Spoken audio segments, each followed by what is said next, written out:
Hello, everyone. This is Jebro and Heurix and Hans SupCutie for the Guild Wars 2 PvP show on point. How are you guys doing? You good? Good, man. Good.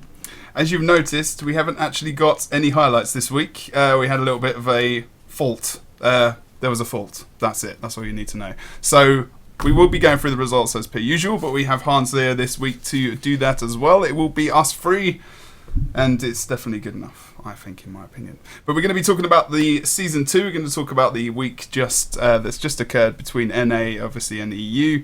Just have a look at the general overall season. We'll talk about finals as well, as we also already know, obviously, who is going to the finals. Talk about who won what in terms of prizing. And yeah. So yeah, we're going to go straight back into it and have a look at the EU results first of all, actually. So the league was fairly decided. There was still a slim chance that Vermilion were going to go through, unfortunately due to comps and whatnot. It wasn't going to be massively likely, but it was always still a chance. If more guns potentially could have won versus TCG, but hey. I'm not sure really anyone thought that was going to happen in all honesty, but there was still a chance. You never know on the day. And we had Battle of Kylo and Temple as well. So, not the most played maps in terms of, versus Forest and Legacy, of course. So there's always a chance on Temple for the underdog to come back, as we saw Vermilion in the Season 1 finals. But Orange Logo versus Super Smash actually was pretty tight. Pretty good series. I don't know if you guys caught it at all. But it was pretty good showing, actually. We actually went to all three maps as well, and the end was 2-1 to Orange Logo. So that solidified them in a spot up in the league. At the very least, you guys are going to be able to see those. Whenever you have Syndrinner on Thief, though, I feel like that's, that's something they're going to pull out with victories, even when maybe it's pretty close. That's just it's gonna set them up a little bit higher, It puts them up a notch, right? I'm not trying to spank. Is he in the chat? And say they're really good. I'm just saying he's a pretty good thief, and while Orange Logo has been slipping, it's definitely a good meta to have him on the roster for sure. Oh yeah, absolutely. And Super Smash even they haven't really showed up all season, and this was the best performance from them because it was about that one place in the table, right? But basically for Super Smash it was only one place ahead. And they were fighting for that extra cash. So, they came out this day and, proved that, maybe they could, if we're going to continue with this, they could potentially come back in another season, but we'll have to wait and see. TCG, more guns, obviously spoke about that just now. It was a pretty confident win, really, for those guys. More guns had early on in Kylo, actually, were about 40-50 points ahead of TCG. They had to really work out what they were doing. In that map, otherwise it didn't really become that close at all during the series, and they took quite a commanding lead. Rank 55 versus Vermilion. Vermilion actually, I don't know, they were maybe a lot more competitive than I was thinking they might be coming out of the gates, just because of what's happened with them over the season. So it was 2-0 to rank 55 in the end. Car crashed, obviously. Not in the season at all at the moment because they have been taken out and banned. So Purple Noise picked up the 2-0. Their last series of the Season 2 was in week 6. So that is the final results, week 7, obviously. Rank 55. If Vermilion had won that series as well and TCG had lost and different things had happened, we may have seen Vermilion in the finals, but it is going to be TCG and rank 55 Dragons going to the finals, and that's not the order of the placings. Rank 55 came top of the table, and we'll show you the actual cash money that they will be getting in a bit. But we're going to go to NA first. So Heurix, if you want to go through that for us, right. Talk about that one as well. So, Gyms and Tonic, one of the three teams that kept it wildly close to home in terms of composition. Not much changed for them. The three teams that did actually keep it really close have maintained consistency, and even the teams that really didn't change a lot, like Final Form, were also very consistent. So, just want to give that heads up there that, maybe as metas progress, changing a lot might not be the best thing, as we saw with Never Lucky. But Gyms and Tonic held to it with a 2-1 over eDream. eDream actually made some really interesting roster changes with picking up Hypno last week, and then Heurix, or actually 2 weeks ago, I guess now, but and then Heurix for that week 7. but not enough. Even though they performed very well, despite some inconsistency with being able to field a roster for their game days, still performed really well, just not enough to take it over. Gems and Tonics with Gems and Tonic wound up taking that 2-1. Easy peasy versus Never Lucky, one of those matchups that was going to be really close, but, Never Lucky, while I know that a lot of people thought they were going to do fairly well going into the season, Easy Peasy has been surprising people, and I don't know if Hans has, I know that Easy Peasy has been scrimming a lot with, like, Peasy and everybody, and they've really been upping their game, but, I mean, this was a surprise, right, man?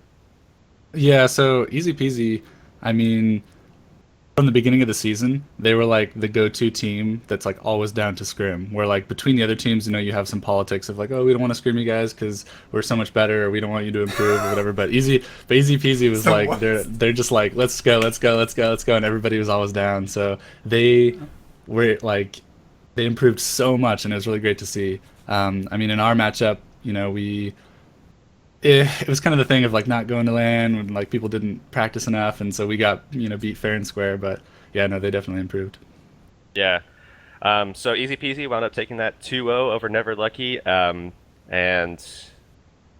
Never Lucky is not very happy about it. But they're gonna move on. They're gonna still probably they're probably gonna hold together and still do some good things. But Easy Peasy definitely looking good for the future, taking up that third spot. Final Form versus Spooky. I think what happened is pretty much what everyone expected to happen. Again, Final Form is one of those teams that stayed true to, for the most part. The biggest change would be Zeromus moving from that Necro to the Warrior role. But in terms of your guys' composition, it didn't seem like much adjustment needed to be required, and you guys, for the most part, were able to keep most of the things the same, and maybe that actually kind of benefited you guys moving into the new meta, perhaps? Yeah, so, the only change we were really contemplating was Necro or Warrior, and since you have to lock in your roster, he had just been playing Warrior, and we were like, it's probably like good enough to win, and so we just went with it. The biggest thing in those matches for us was that we had Yura on Longbow because he was going off to the Peace Corps, and we just wanted him to like have as much fun as possible. That's awesome. I think everything kind of turned out as expected. We like on Temple we struggled a little bit at the end, but it was like not too big of a deal to recover. Right. But then moving on to the final match, probably, I don't know, Jebro. I think this is the match of the entire season across both regions. Oh yeah. I don't know if you're gonna. Okay, you're not gonna disagree with me. No. I don't disagree at all. PZ versus Astral. We're talking about a matchup. Let's just go back to Cam's here so you can see Heurix's face for a second. Oh man, dude. Oh man. Just because you were like, oh my god. Let's talk about this. So here's the thing. Okay.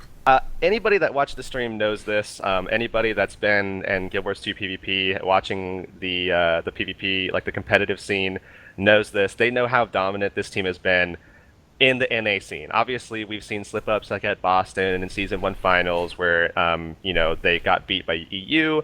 But aside from that, they've never dropped a series to an NA team since November of 2014. I want that to sink in. November of 2014. Yeah. Like, that is insane. And finally... You can't quite believe it yourself. So finally here, we saw a team take them down at the last week. It is the former second place NA team, Team PC. They've been scrimming they've been scrimming each other back and forth for, months and months and months and months and months, ever since, Season 1, halfway through Season 1 probably, when PZ started buckling down and all that. But, man, and a ridiculous... in a ridiculous 2-1 set, man. Like, PZ took it over Astral Authority and took them down. So PZ now is going to be taking that first seed over Astral Authority moving into the Season 2 finals.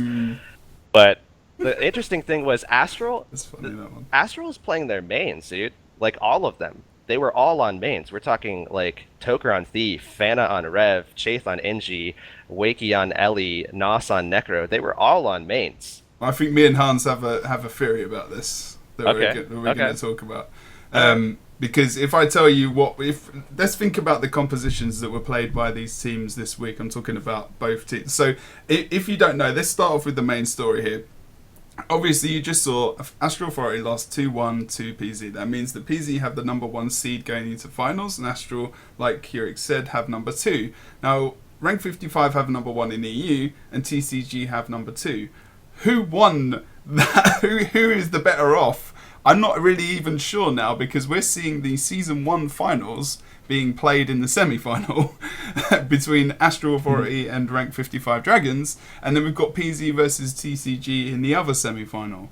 So that in itself is interesting, but another interesting thing is how the compositions even in EU have changed in the last 2 weeks, because we didn't see Thief played on Rank 55 or TCG, and I know that TCG were having this decision of what, you know, was going to be the better thing to use. Whether or not they bring something else to finals is, you know, well, not beside the point, because they could change it at the last minute, but who's going to play that role in the roster that potentially they're taking?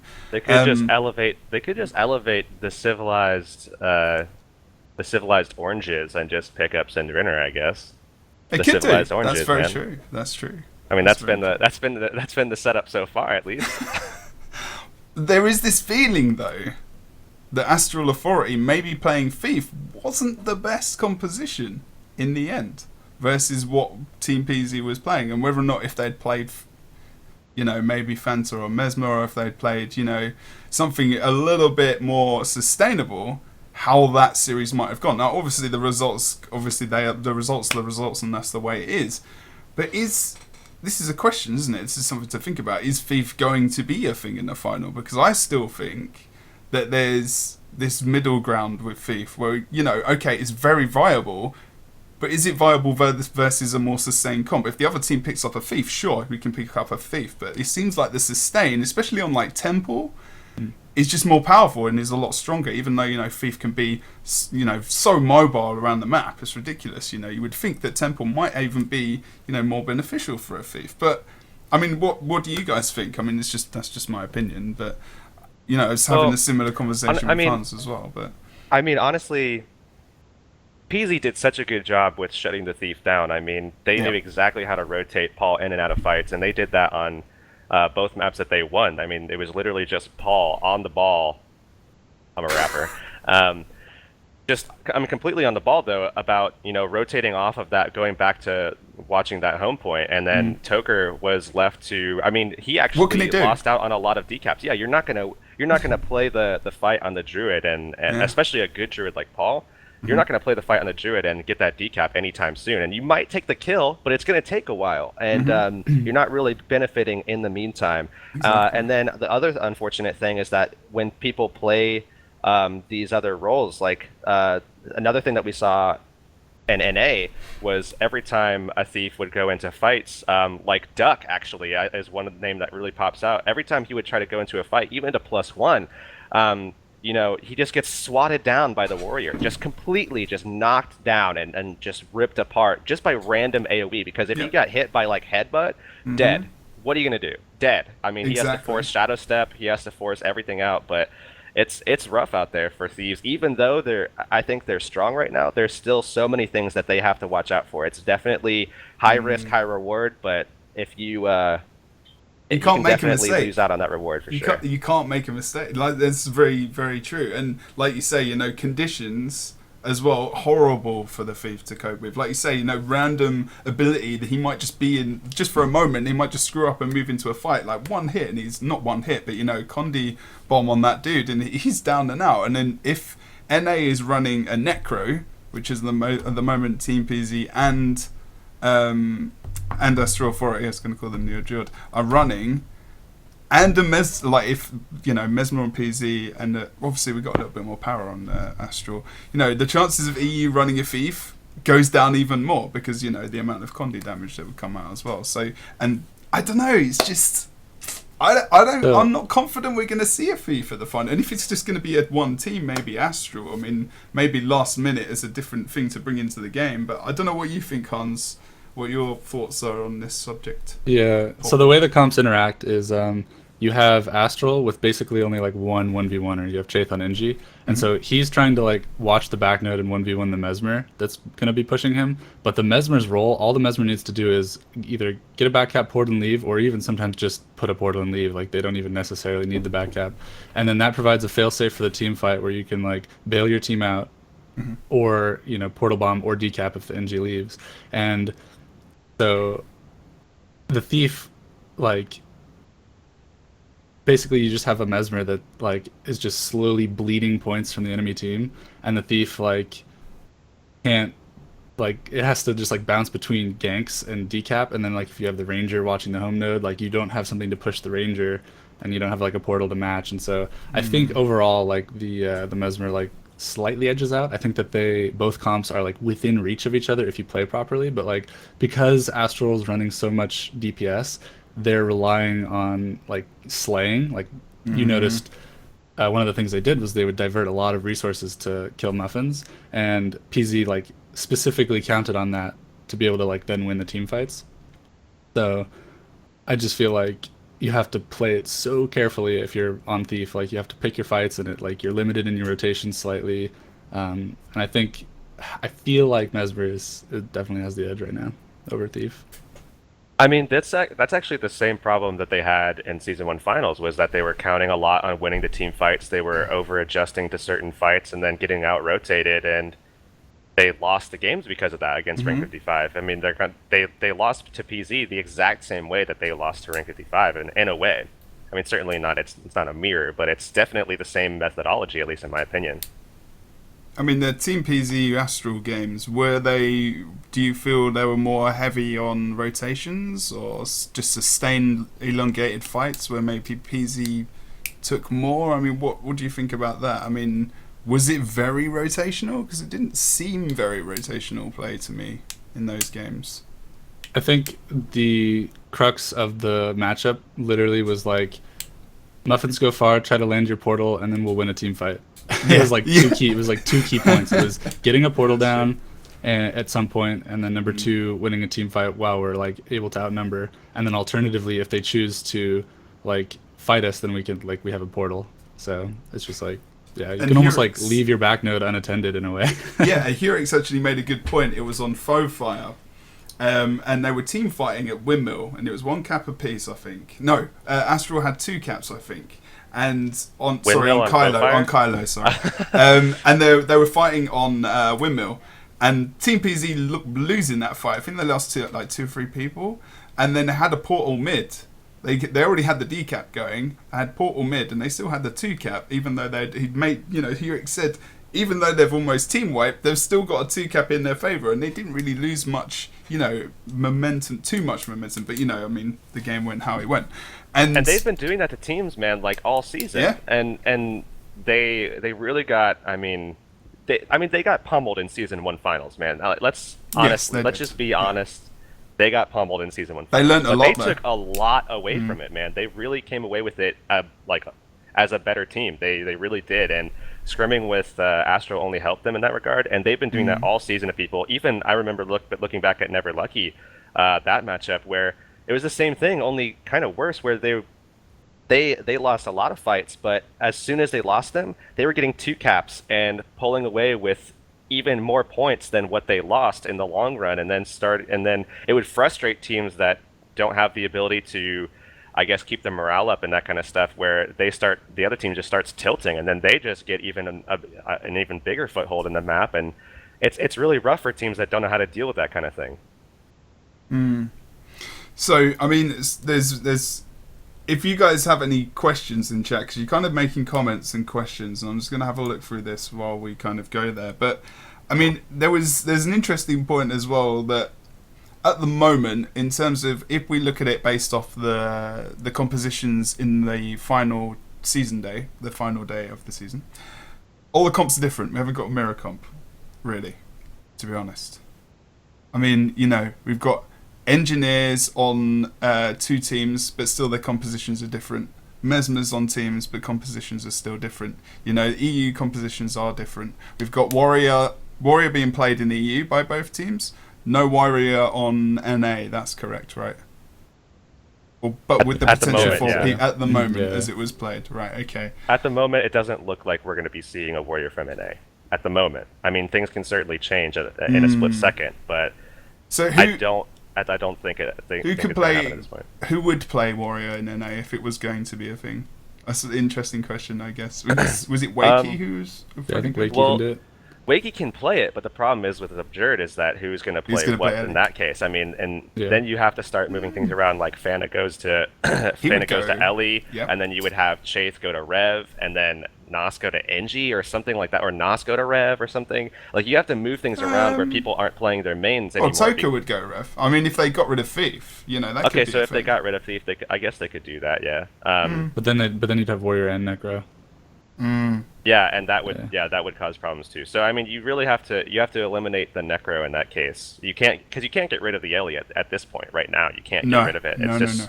so good in support, at least in my opinion. I mean, we're talking about a 100% participation from a class, and that's Elementalist. I mean, they were picked in every Yeah. single composition. Ellie they're and a core Rev for is- sure. Yeah, 100%. 100%. Okay, so what about Team PZ? They don't need to change. I mean, but who would play warrior if anyone was going to play warrior on TPZ? I don't know. I don't actually know. That's a I tough think question. Muffins is a good multi-classer. Okay. I think he could pick it up, but I don't think that They they don't would want need to make to. that change. The No. problem is that then Yeah, I don't think they need to.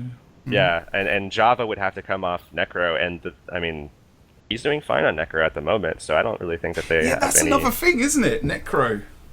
Necro being played NA.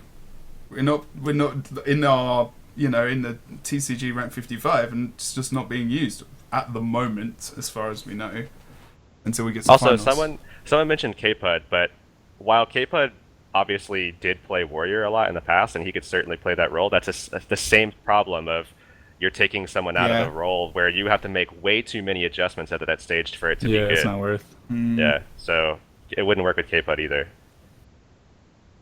So Um, face palm at you, bro.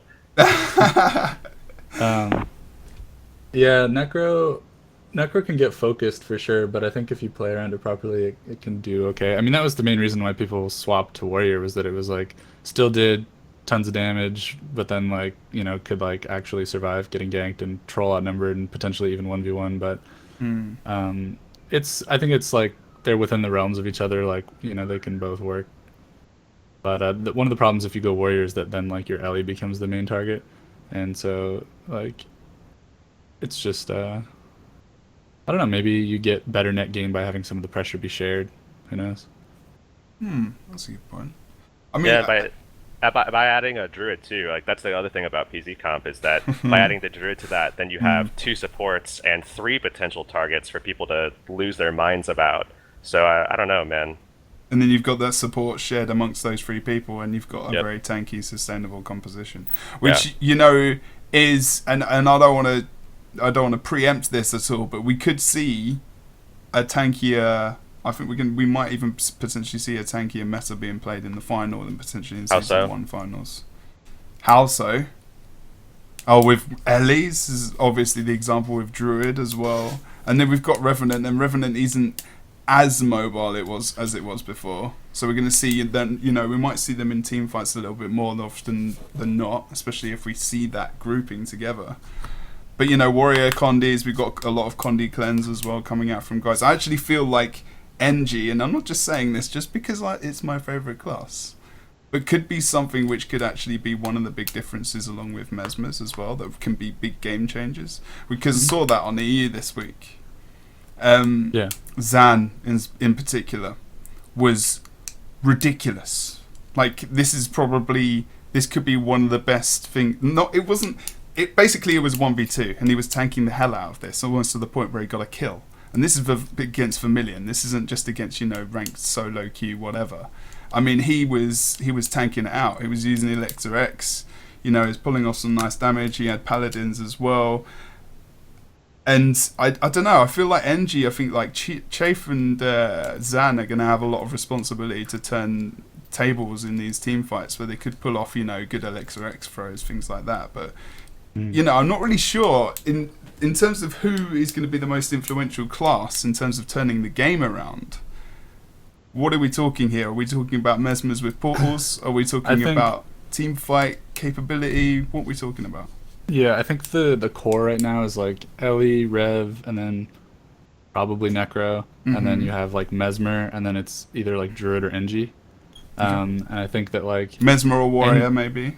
Or, sorry, Necro or Warrior, maybe? Is that what you mean? maybe Warrior. Yeah. And so basically like the NG can now 1v1 Mesmer fairly well. So like And Warrior that's very as well. yeah. I think that at the high end, I think Mesmer will beat Warrior, but I think that like in games it can be a lot closer. But I do think that I think that NG is actually stronger than Warrior in the Mesmer matchup. So I think that's an important consideration. I think in terms of like overall game like importance, like in terms of the single class, I mean like I think you could make an argument for Ellie just because it's so core, Mesmer because portals are so important, and like Moa, and then probably like NG, depending on like how the NGs are like, you know, if they're winning their 1v1s. Well, the thing is, if they're winning their 1v1, the Mesmer will just portal and leave. So it's like you need to have your team mirror that properly. Yeah. But like I think the Necker is basically just going to be dishing out DPS like normal. That's true. I mean, if he's got a portal down as well, he can just switch out with like a Druid or something, right? Or whatever he needs to. Maybe a Druid. Well, or a just by having the portal down, it's like pressure where like they can't leave the node, or if they do, then they'll get decapped, and then it's also a failsafe for the team fight. But yeah. There is a lot of things to think about. I would honestly just say, I would honestly agree to the first point, which would be that it really comes down to the Elementalist, because if you do have something like that Warrior, as we saw in NA on two of our matches, where it was the Elementalist's ability to see where the fights are taking them and be able to be in the right fight with the right kind of support and see what builds they're running and be able to adjust accordingly. Like we're seeing the difference between like the Diamond Skin Stoneheart and then of course the powerful auras versus the regen cleanse as well. Being able to see that kind of stuff and counter effectively and be in the right fights and literally just like follow the right person around, whoever is the most lethal, just counter them. I mean, like with Warriors, you run the full cleanse and you just counter them by literally following him around. As he's the most lethal person in that opposing comp, you can just follow him around and just completely counter that setup. And we saw that against Never Lucky with Easy Peasy. So I would honestly say that because Ellie is so core, and because of their ability to shut down certain parts of a potential meta comp that are very, very highly lethal, I would say Ellie is probably the most impactful in a game, especially since their support is ridiculous, man. Yeah, like that is a lot of heals, man. Come on. No, I would say that like I feel like saying Ellie is the most important is like it's like everybody's taking an Ellie though. Like I feel like it's and obvious. the support. Yeah, I kind of feel like the more important distinction will be between like the gameplay. Like I feel like Ellie's probably the most important, but if you just like don't count Ellie, then like the most like the thing to talk about would probably be like Mesmer, in my opinion. I don't know. What do you think? What happens if you don't have a Mesmer? Then it's just gonna come down to coordination and killing. Like if you have a thief, like you just have to like. I don't think you probably shouldn't more than 2v1 something. I think you just need to have proper coordination. Like because if you're 3v1ing, then that might be too many resources. I think that was kind of the problem Astral was having. I don't know. Okay. I think all the comps could work. Maybe we haven't seen the right teamwork with the right comps yet that like could just pull out a win and show that a thief is a meta comp or something, you know. But like, yeah, I guess that's. I feel like Mesmer. I think Inju's going to be important. I kind of feel like Druid is basically just like a fairly standard role. Like they just kind of race the thief to the point, and then if they get there, they get there, and then like then they just like provide their support.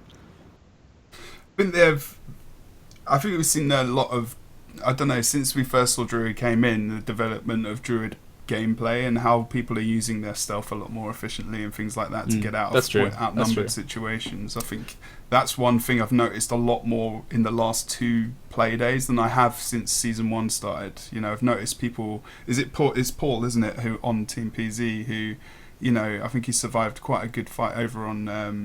I think it was on Quarry on Forest, I think so anyway, but there was just a good survivability from him on top of that, and just the stealth plays that came out. So it'd be interesting to see, you know, potentially something new maybe that would come out of these finals that maybe we haven't predicted or thought about yet, because April 19th was only, you know, a month and a week ago. I mean, you know, maybe there's something else that can come out. I'm hoping that there's going to be something a little bit more bursty out there that's going to come into this meta.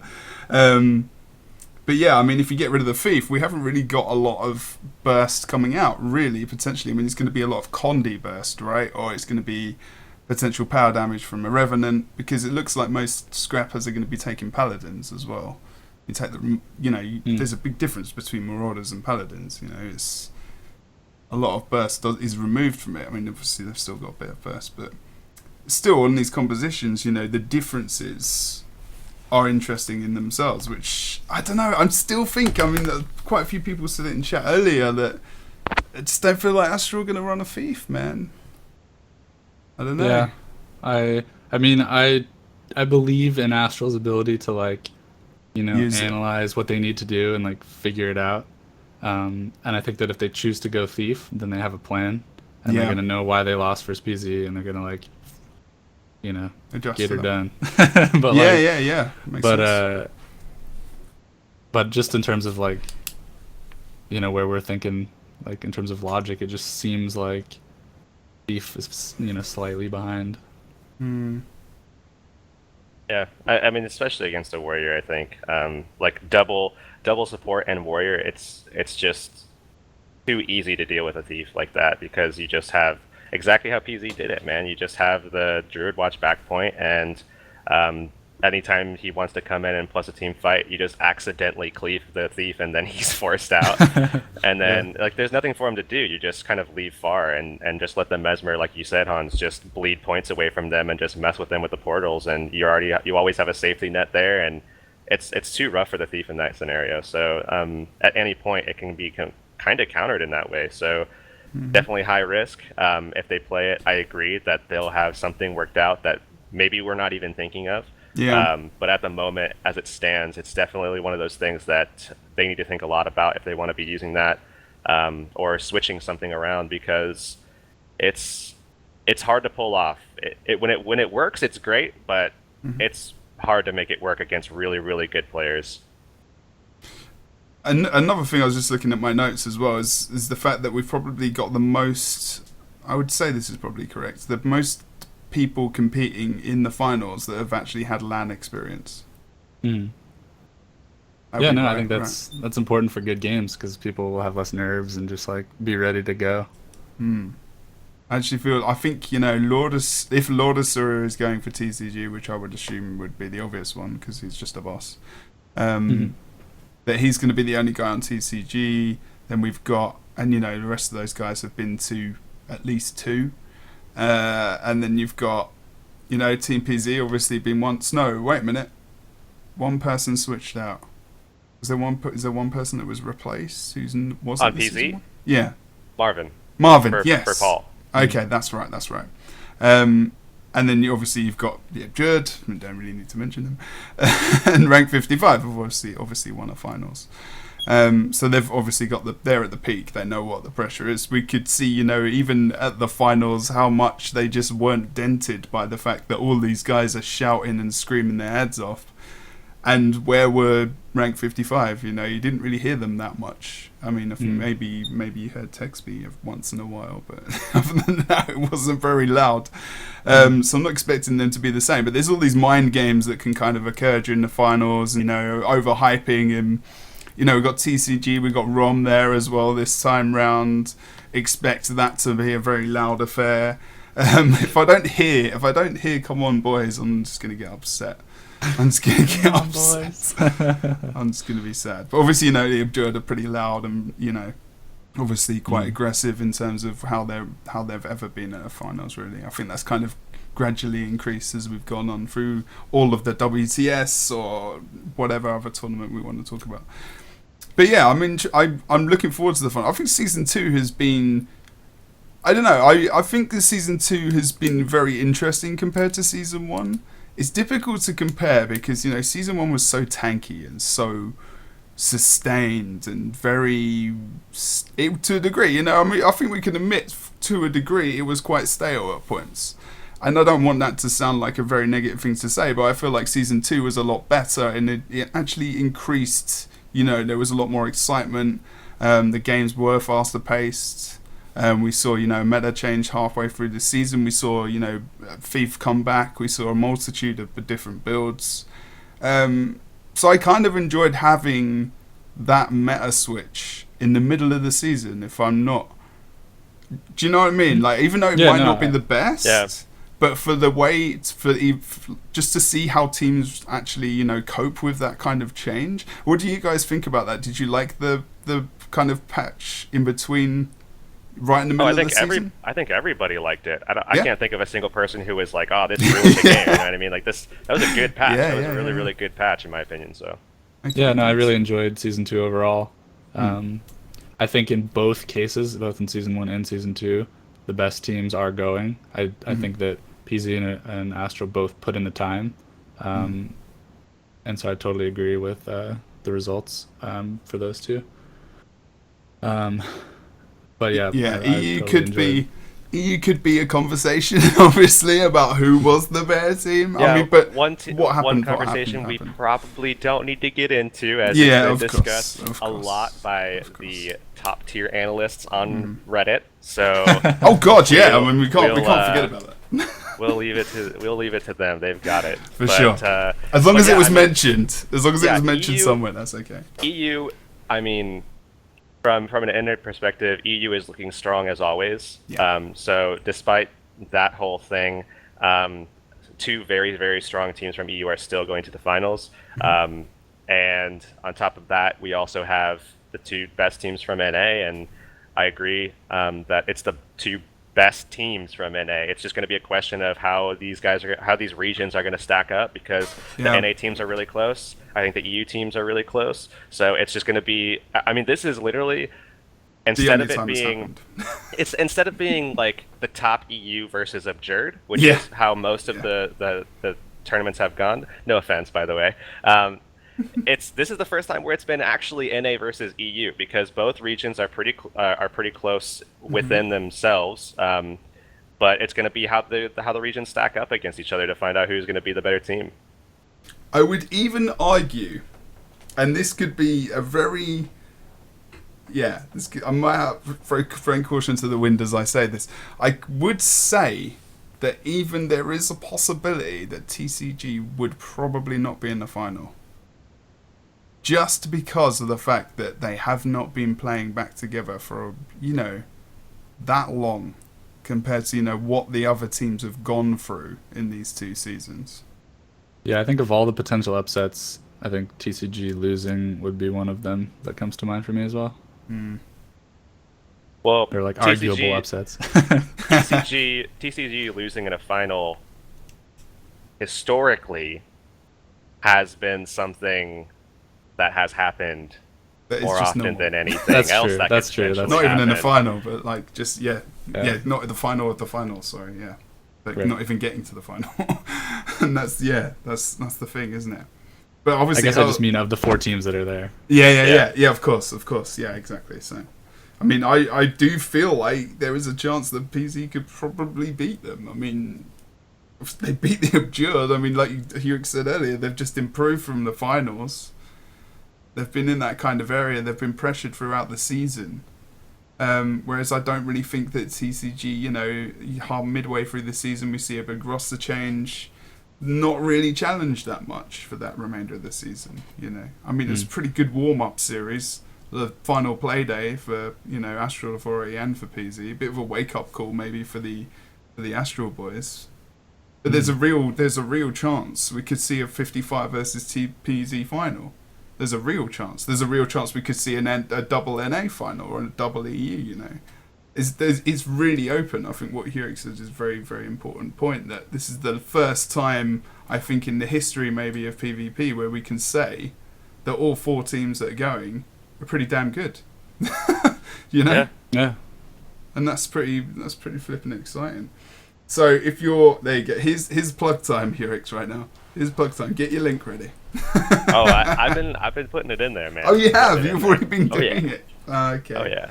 So if you do want to come to the finals, they are in North America. They're in California. They're in Burbank specifically. And Heurix has put the link in there. There will be many people there that you can see, and that will be casting, and also on a desk, and also playing the game and competing for a ton of money, which I'm actually going to show you right now as soon as I'm talking about it.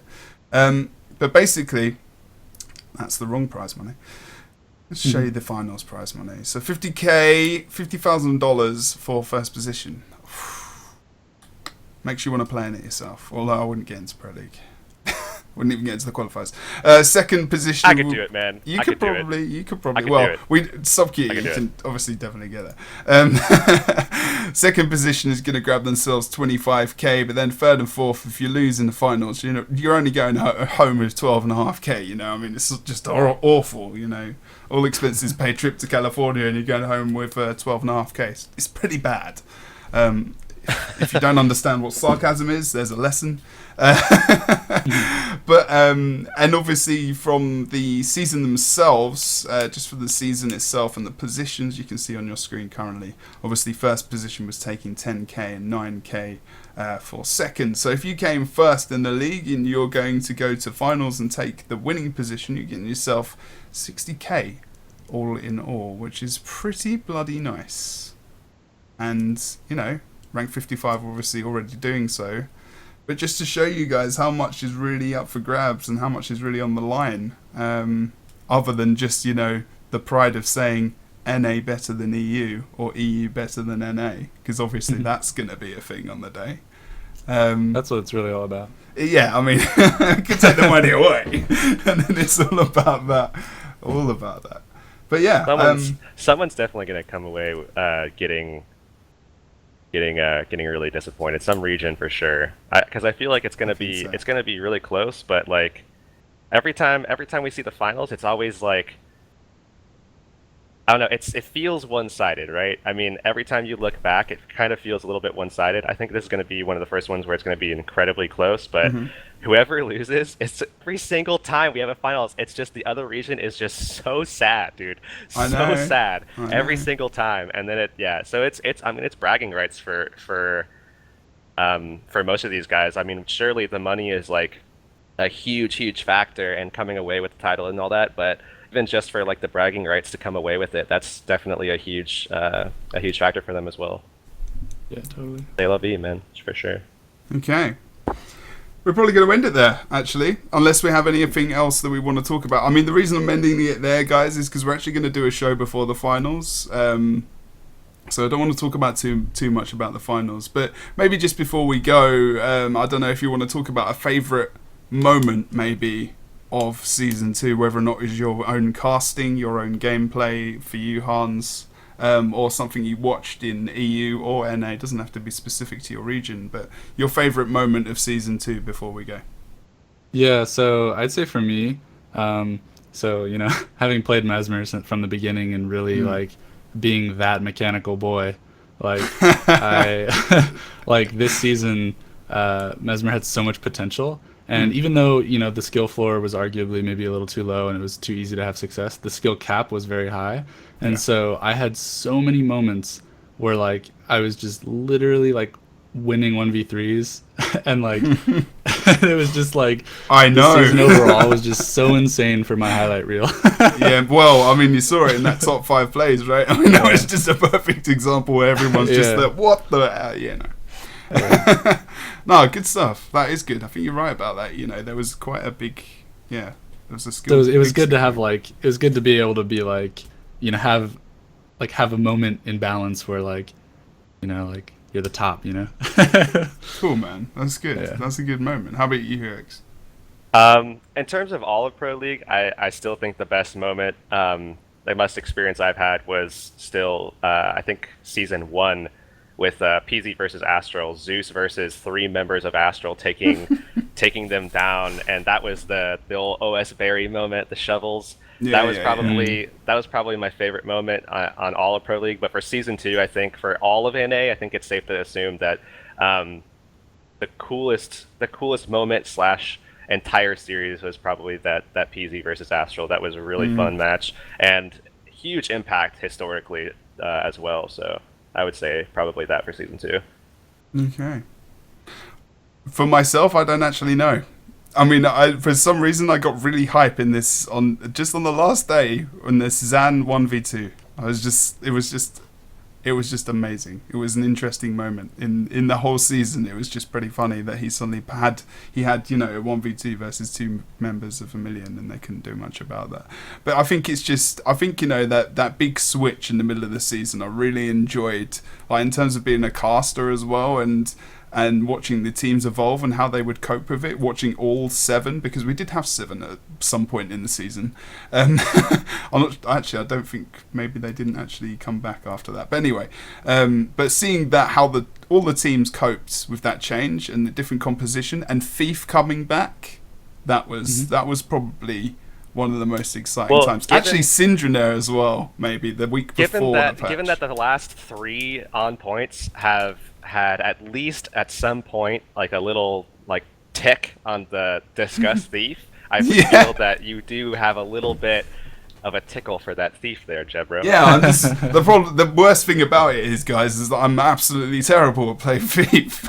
It's like literally my worst class, and that really upsets me. But yeah, I love watching it. I mean, my favourite meta ever is Mesmer Thief, and it's just the way it's always going to be with me. Just one day, man. One day. That's the dream. That's the dream. Mesmer the dream, dude. They said Warrior could never come back, and then oopsie, it did. Yeah, exactly. So, what's the next stream? Man. The next stream is Bunker Guardian, or is it? I think the next stream would be Power Shatter. Yeah.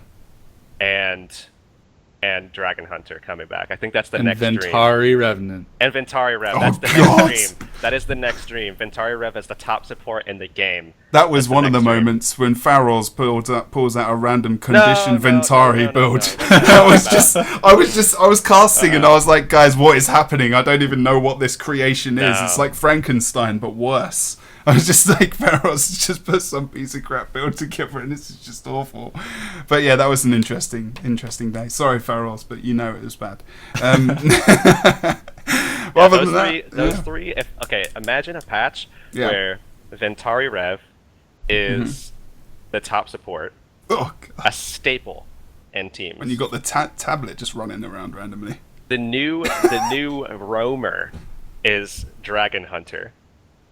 Okay. That's already weird in my opinion. And a new elite spec maybe. And Power Shatter is the top 1v1er in the game. Oh god. All in the same patch.